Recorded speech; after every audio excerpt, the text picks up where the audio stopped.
जी mummy जी, क्या हुआ? बहू, तूने बात कर ली ना गुड्डू से? क्या लेकर आ रहा है वो? मम्मी जी, क्या लेकर आना है? मुझे तो कुछ नहीं पता। मुझे तो इन्होंने कुछ बताया नहीं। अरे, कुछ नहीं पता? पिंकी का फोन नहीं आया तेरे पास? परसों उसकी एनिवर्सरी है, वो एनिवर्सरी मना रही है। लेकिन मम्मी जी, मेरे पास तो सच में पिंकी दीदी का कोई फोन नहीं आया। अरे फिर क्या हो गया, नहीं आया तो? भूल गई होगी? वो तेरी तरह खाली थोड़ी ना बैठी रहती है, उसे 100 काम देखने होते हैं अपने घर में। लेकिन मम्मी जी, दीदी के घर में तो कई सारे नौकर लगे हुए हैं, वो तो कुछ करती ही नहीं है। इवन उनके घर में तो खाना बनाने वाली भी लगी हुई है। बहू, तू क्या समझती है, घर में नौकर रखने आसान है क्या? अरे नौकरों से काम करवाना भी बहुत बड़ी सिरदर्दी होती है, तुझे क्या पता? हाँ मम्मी जी, ये तो आप सही कह रहे हो, क्योंकि हमारे घर में तो एक भी नौकर नहीं है ना, इसलिए मुझे नहीं पता नौकरों से कैसे काम कराते हैं। अरे मेरे घर में काम ही क्या है, और तू कहना क्या चाहती है? तू कौन सा घर का सारा काम करती है? अरे 2 काम है मेरे घर में, ये झाड़ू पोछा का, रोटी सब्जी का, ये भी तुझे टाइम से नहीं होता। कितनी बार तो मैं करवाती हूँ तेरे साथ। और तू मेरी बेटी की जो होड़ करने चली है, मेरे जमाई का तो करोड़ों का बिजनेस है, वो तो 50 नौकर रख लेगी। तू बता। मम्मी जी, आपने मुझे किस लिए बुलाया था, आप वो बता दीजिए। हाँ बहू, ले मैं तो भूल ही गई बातों बातों में। गुड्डू को फोन करके पूछ वो क्या लेकर आ रहा है अपनी बहन के लिए, परसों जाना है ना एनिवर्सरी में। माँ, क्या हुआ? अरे आ गया बेटा तू, मैं तेरा इंतजार कर रही थी इतनी देर से। अच्छा माँ, क्या हुआ? अरे परसों पिंकी की एनिवर्सरी है, वहाँ जाना नहीं है क्या? तो क्या लेकर जाना है वहाँ, ये बता मुझे, क्या लेकर आया तू? पर मम्मी, मैं तो कुछ नहीं लाया हूँ। क्या? कुछ नहीं लाया? मम्मी, आप ऐसी बातें कर रहे हो जैसे आपको कुछ पता ही ना हो। आपको तो सब पता है मम्मी कि पिछले 4 महीने से दुकान पर कितना नुकसान हो रहा है। दुकान पर नया सामान लाना है और मेरे पास नया सामान लाने के लिए बिल्कुल भी पैसे नहीं है। तो अब आप ही बताओ मम्मी, मैं पिंकी के लिए कैसे और कहां से गिफ्ट लाऊं? मम्मी जी, जो इस बार मेरी मम्मी ने एक मुझे साड़ी दी थी, वो आपको बहुत पसंद आई थी ना? तो मम्मी जी, ऐसा करते हैं कि हम ना वही साड़ी और एक 1100 का लिफाफा पिंकी दीदी को दे देते हैं एनिवर्सरी पर। हाँ काजल, जब मेरे पास पैसे होंगे, थोड़ा काम अच्छा चलेगा, तो मैं तुम्हें उससे भी अच्छी साड़ी दिला दूंगा। ये सही रहेगा। बहू, तेरे घर में चलते होंगे ऐसे रिवाज कि किसी का दिया तोहफा किसी को दे दो। और तूने सोचा भी कैसे कि मैं तेरी साड़ी अपनी बेटी को दूंगी? मैं सब जानती हूँ, ये तेरी ही चालबाजी है। ये जो भाषा बोल रहा है ना मेरा बेटा, ये सब तेरे सिखाए हुए शब्द है। मम्मी जी, मुझे तो इस बारे में कुछ पता भी नहीं था। वही तो, तुझे क्यों नहीं पता? तेरी कोई जिम्मेदारी नहीं बनती है क्या? अरे तुझे अपने मायके का तो बहुत पता रहता है कि किसको क्या देना है क्या नहीं। तेरी कोई जिम्मेदारी नहीं बनती क्या? अरे बेटी है वो इस घर की, उसका भी पूरा अधिकार है इस घर पर। मम्मी, काजल बस मेरे बुरे वक्त में मेरा साथ देने की कोशिश कर रही है और कुछ नहीं। मेरी बेटी के नाम पर तो तेरा बुरा वक्त ही चलता है, तुझ पे कभी अच्छा वक्त रहता है? हर बार ऐसे रो रो के करता है तो सारे काम। अच्छा मम्मी, तो अब आप ही बता दो, क्या देना है पिंकी को? अच्छा, जब तू अपनी सालगिरह पे अपनी बीवी को कुछ देता है, तब मुझसे पूछता है क्या देना है क्या नहीं? जब तेरा दिमाग कैसे चलता है, तो अपनी बहन के नाम पर तेरा दिमाग क्यों नहीं चलता? चल अब छोड़ इन सब बातों को। मैं ये कह रही थी बेटा कि पिंकी के ससुराल वाले ना बहुत पैसे वाले हैं, तू तो जानता ही है। वो सब देखेंगे उसके मायके से क्या आया है क्या नहीं। तो मैं सोच रही थी कुछ सोने का कुछ ले जाता तो उनकी हैसियत के हिसाब से तो कुछ सोने का गिफ्ट ही सही रहेगा। मम्मी, इस घर में क्या इनकम है? आपको पता है सोना कितना महंगा हो रहा है? मैं कहां से ले आऊं उसके लिए सोने का गिफ्ट? देख बेटा, सोना चाहे कितना भी महंगा हो, लेकिन मैं नहीं चाहती कि मेरी बेटी की उसके ससुराल में उसकी नाक नीची हो। तू जानता है ना तेरी बहन के ससुराल वाले कितने अमीर हैं। एक साड़ी और 1100 के लिफाफे से मेरी बेटी की बेइज्जती नहीं होगी क्या?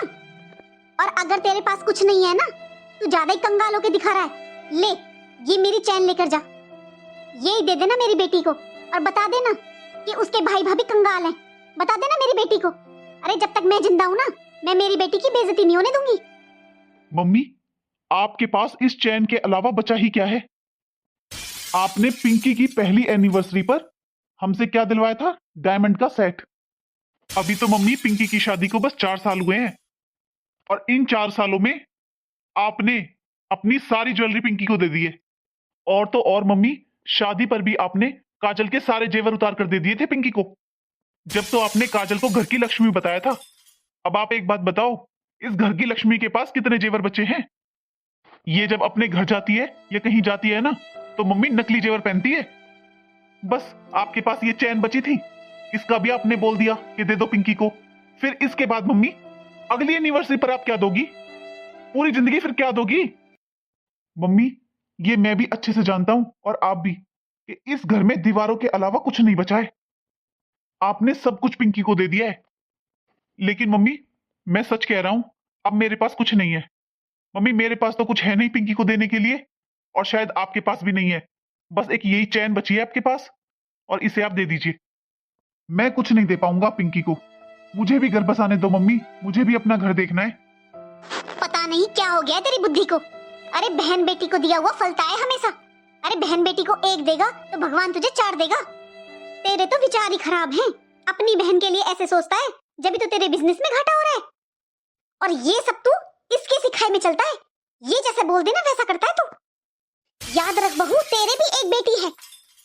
जब उसके साथ ऐसा होगा ना और उसका भाई ऐसा करेगा उसके साथ, तब पता चलेगा तुझे एक माँ का दर्द क्या होता है।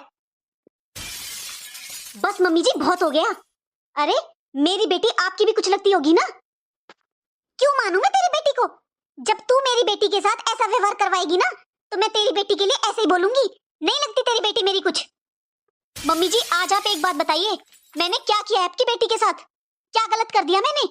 अरे मैंने तो आज तक आपसे ये भी नहीं पूछा है कि आप अपनी बेटी को क्या दे रहे हो। तू होती कौन है मुझसे पूछने वाली?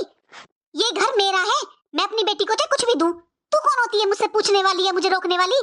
जब तक जिंदा हूं ना, जब तक सब कुछ दूंगी अपनी बेटी को, और ऐसे ही दूंगी। तू रोक के दिखा।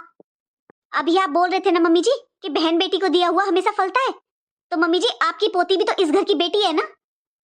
सब कुछ आपकी बेटी को देने से ही फलता फूलता है। आपका कोई पोती के लिए फर्ज नहीं बनता। आज तक आपने पोती को क्या दिया है? इसलिए तो मैं तेरे मुंह नहीं लगती। मुझे तुझसे बहस ही नहीं करनी है। मुझे जो देना है ना अपनी बेटी को दूंगी। तुम्हें कुछ नहीं देना तो मत दो। काजल अब शायद वक्त आ गया है फैसला लेने का। अब मुझे कुछ करना ही होगा। मम्मी ये लो पिंकी के लिए एनिवर्सरी गिफ्ट। ये दे देना आप पिंकी को एनिवर्सरी पर। पर बेटा ये तो इस घर के कागज है। क्यों मम्मी आपने ये गिफ्ट फेंक क्यों दिया? आपको पसंद नहीं आया? इससे बड़ा क्या गिफ्ट हो सकता है पिंकी के लिए? इस गिफ्ट को देने के बाद मम्मी आप बार बार मुझसे कोई गिफ्ट तो नहीं मांगोगे ना? हाँ मम्मी अब ये घर ही तो बचा है हमारे पास, इस घर को भी दे दो आप। हम तो कहीं भी रह लेंगे मम्मी, हमारा क्या है।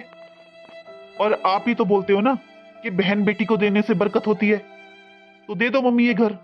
और आप कल ही बोल रहे थे ना कि पिंकी का भी इस घर पर पूरा अधिकार है, तो मम्मी ये घर आप उसी को दे दो। मैंने तो आज तक सारा कमाया हुआ आपको ही दिया है मम्मी। मेरे पास तो आज के समय में कुछ है नहीं इस घर के अलावा, और इससे बड़ा मेरे पास कोई गिफ्ट नहीं है। आप इस घर को पिंकी को दे दो मम्मी, और मेरी जिम्मेदारियां खत्म। और मम्मी कल आपने ये भी साबित कर दिया आपको बस पिंकी की परवाह है, ना कि मेरे और मेरे बच्चों की। वरना कल आप अपनी पोती के लिए ऐसे शब्दों का इस्तेमाल ना करती। मेरी बेटी मम्मी आपकी भी तो कुछ लगती थी, जिसके लिए आपने ऐसे शब्दों का इस्तेमाल किया। ये घर आपका है ना मम्मी, तो आप पिंकी को दीजिए और आप आराम से रहिए पिंकी के साथ। मैं और मेरे बच्चे कहीं भी रह लेंगे। और मम्मी पिछली बार पिंकी ने भी बोला था ना कि मैं आपकी सेवा अच्छे से नहीं कर सकता, और ना ही काजल। तो मम्मी अब से वही आपकी सेवा करेगी और वही आपकी अच्छी देखभाल कर सकती है।